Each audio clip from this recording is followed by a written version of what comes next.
Time is not the same for humans and for civilizations, because a human life is short, but a civilization lives in memory. And there is one civilization whose memory is so old that even history becomes silent when we try to go back to its beginning. And that civilization is what we today call Hinduism. But this story does not begin with a temple or a book or a god. It begins with human beings standing under the open sky, looking at the sun, the moon, the rivers and the stars, and asking simple but powerful questions.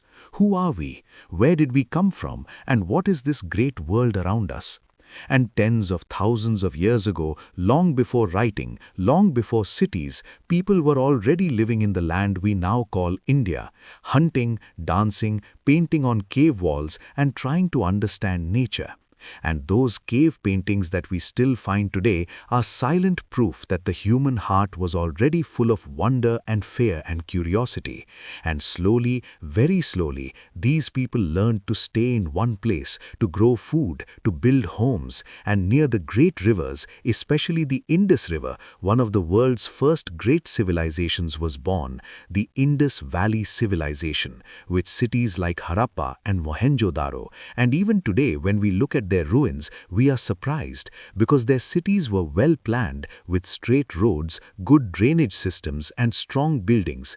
But strangely, we do not find big palaces or statues of kings, and this tells us that their society was not only about power but about organized and clean living.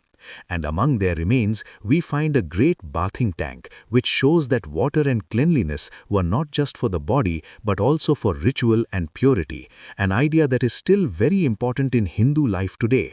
And we also find seals that show a man sitting in a yogic posture surrounded by animals. And this makes us think that even 4,000 or 5,000 years ago, people were already practicing early forms of yoga and meditation. And we also find mother goddess figures and sacred animal symbols showing that nature, life, and worship were deeply connected in their minds. But this great civilization slowly disappeared, maybe because rivers changed their path or the climate changed, and their cities were left empty. But their ideas did not die. They stayed in the land, in the people, and in their traditions. And then, many years later, new people and new ideas became part of this land. And from this time came the Vedas, the oldest sacred texts of India, especially the Rig Veda. And these were not written at first, they were remembered and sung from mouth to mouth, from generation to generation.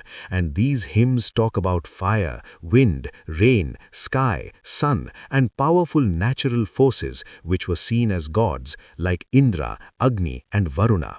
And people believed that by doing yajna or fire sacrifice, they could keep balance in the universe because they felt that humans, nature and gods were all connected in one great system. And what is very special is that even in these ancient hymns, we find a deep and beautiful idea that truth is one, but people call it by many names. And in one hymn, the poet even says that maybe nobody knows how the universe was created, maybe not even the gods. And this shows us that from the very beginning, this civilization was not afraid to question and think deeply. Slowly, rituals became more complex and society became more organized, but some people were not satisfied with only rituals. They wanted to know the deeper truth, so they went to forests and lived as teachers and students, thinking and discussing. And from their talks came the Upanishads. And these books ask very simple but very deep questions. Who am I? What is the soul? What happens after death? And what is the ultimate truth?